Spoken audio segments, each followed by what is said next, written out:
Welcome back to my channel. In this video, I'll be installing a wig from Ronnie hair. Inside the package, I received the wig that I'll be installing, a tail comb, a wig cap, and a clip. This is how the wig looks straight out the package. This is a loose wave 13x6 frontal wig. As you guys can see, the knots are already pre-plucked, so I did no plucking to the hairline. And the knots are bleached, but I did go over them a little more so the black dots can disappear. Even though this 13x6 wig isn't a full frontal, I will still be styling the wig into a side part. I place the side part as close to the tracks as possible so that it can look deep enough. This is what the wig looks like on my client's head. As you guys can see, the knots aren't visible once they are bleached. Now I'm just going to start by doing the first step, which is placing the dotted line across my client's hairline. Sometimes when I'm placing the dotted line on my client's hairline, I like to use a shade lighter or darker than my client's complexion because the dots are sometimes not visible. For example, in the next clip, you guys will be seeing the dotted line that I made. And I wasn't able to see any of the dots I made because the makeup blended so well with my client's skin complexion. So when I'm laying the glue across my client's hairline, I kind of do an estimate of where the wig is going to lay on her hairline. Also, when I'm spreading the glue across my client's hairline, I make sure that I spread it thin enough across so that the glue can dry at the same time. I also make sure that I'm spreading it wide enough so that the lace has enough glue to stick onto. For each install, I use 3 thin layers of glue, so after your third layer is finished drying, you can then place the lace into the glue.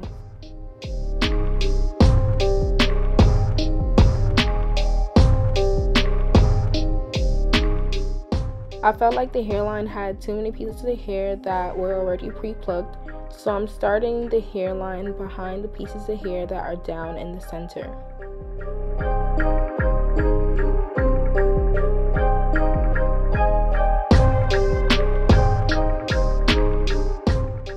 Before I place the lace down to stick to any part of the glue, I always make sure that I stretch the lace so that once the lace is actually placed into the glue, it doesn't have any rolls in it. If you guys haven't noticed, I pull the wig towards my client's ear instead of pulling it straight down where my client's sideburns are.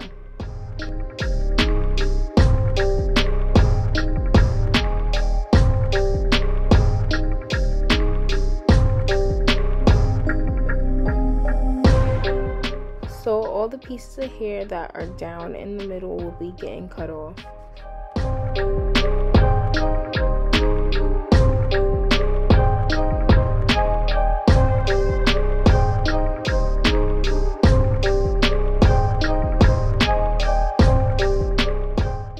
The wig already matches so perfectly and is already melted into my client's skin without being completely melted.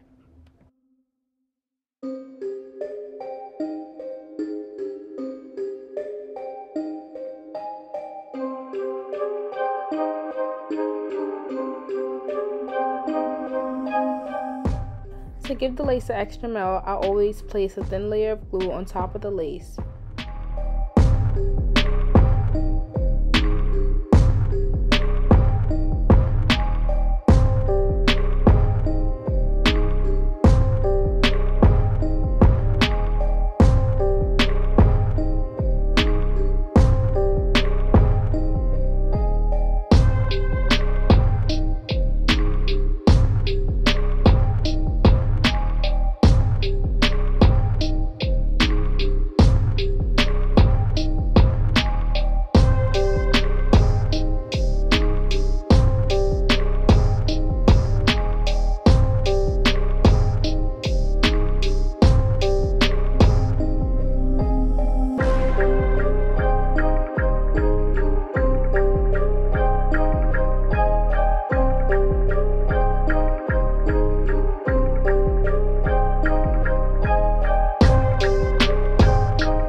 When you're cutting off the extra lace at the side of your client's ear, you want to make sure that you leave enough lace on to cover your client's braids.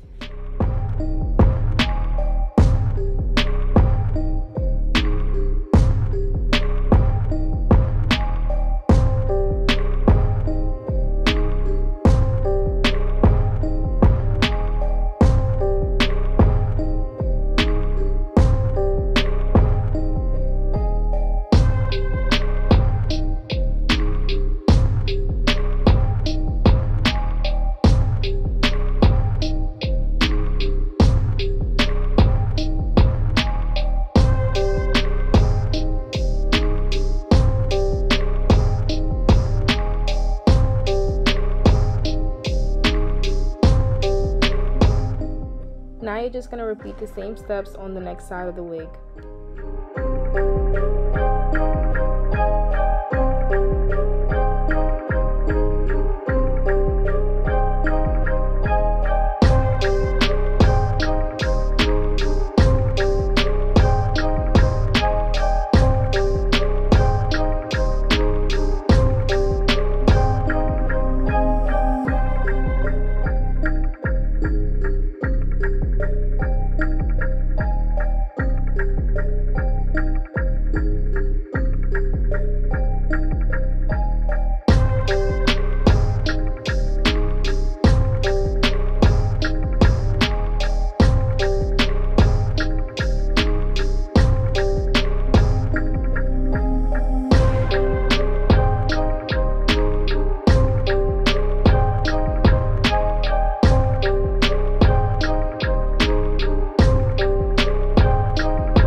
Once you've cut off all the lace that needs to be cut off, you can then place the same makeup that you placed inside of the wig on top of the lace so it can blend better.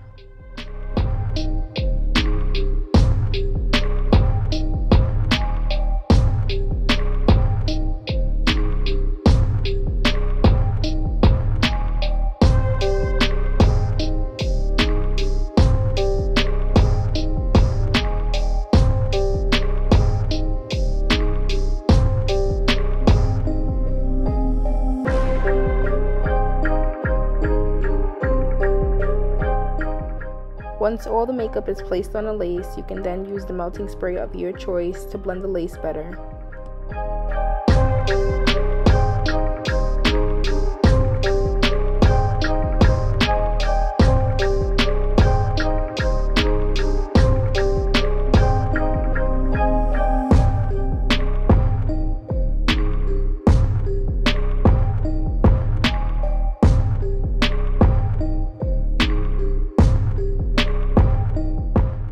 I left the band on for about 5 minutes while I sewed the back of the wig down.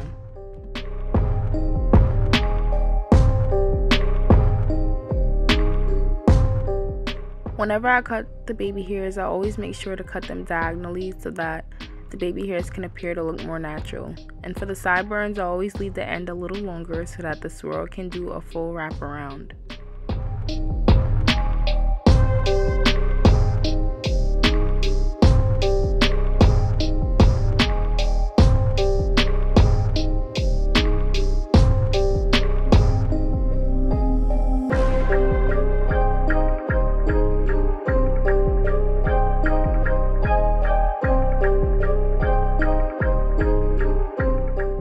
After I cut all the baby hairs, I use my red pencil flat iron and swirl them so that it'll be easier to swoop with the mousse.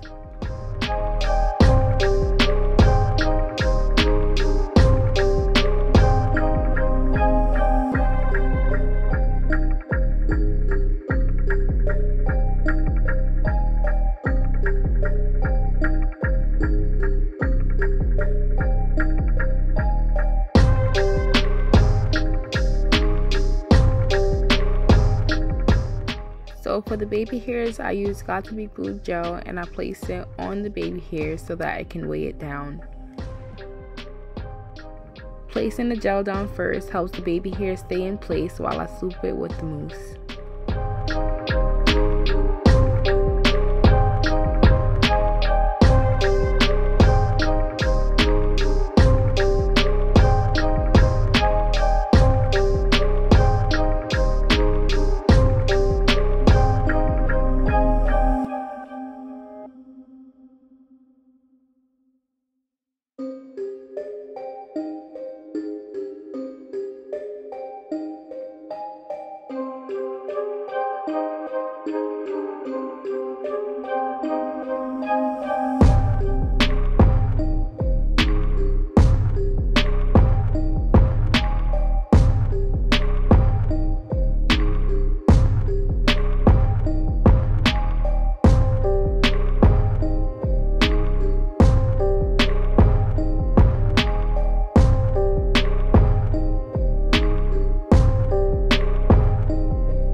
After I finished swooping all the baby hairs, I used 6 wrap strips and I placed it over them to dry while I styled the hair. When I'm placing the wrap strips down, I have my clients hold both sides so that the baby hairs don't move while I tie them in the back. So this is what the hair looks like before styling. I'm just going to recurl the front curls so that it can blend better with the back. And we also decided to add some layers to the hair.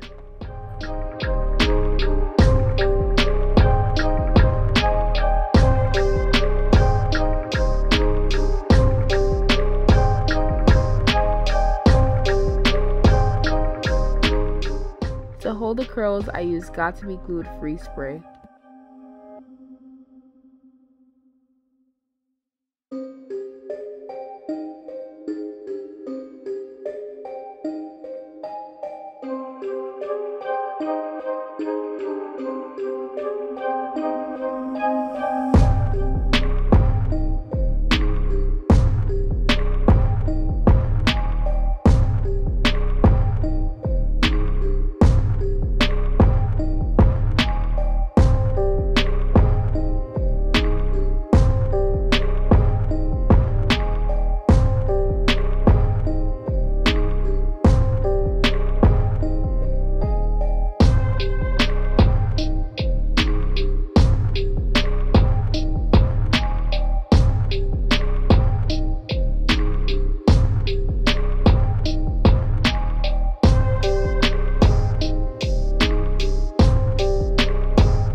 So I finished curling the front half of the hair, and this is what the back looks like. All the curls are still intact.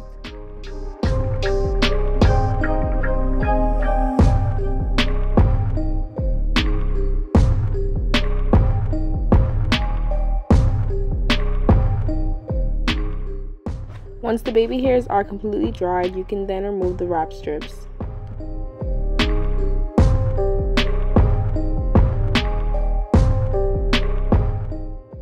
Before I hot comb, I use BioSilk and I place it across the hairline so that when I do hot comb it, it'll be sleek and in place.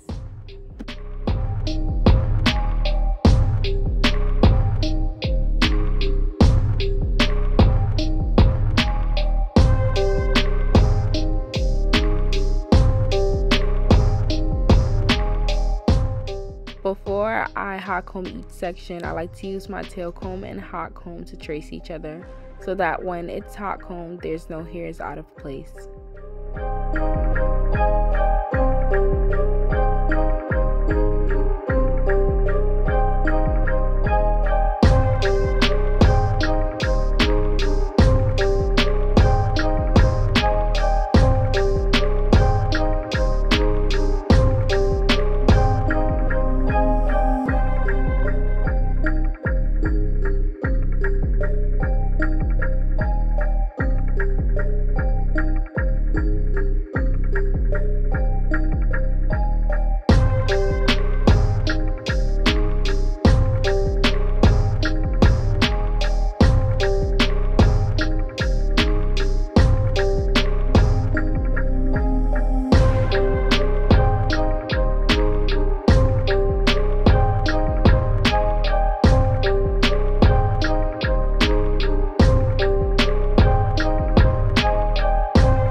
To make the part look neater, I always use a black Sharpie to cover all the over bleached hairs.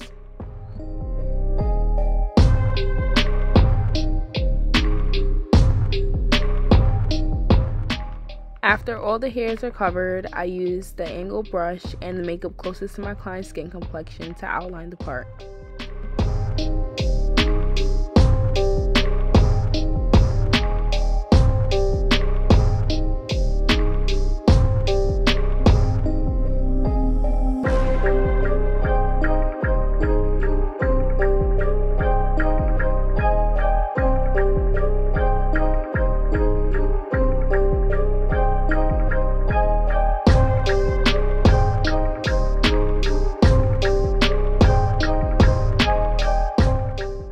Now I'm just combing out the curls so that it'll blend better with the back of the wig.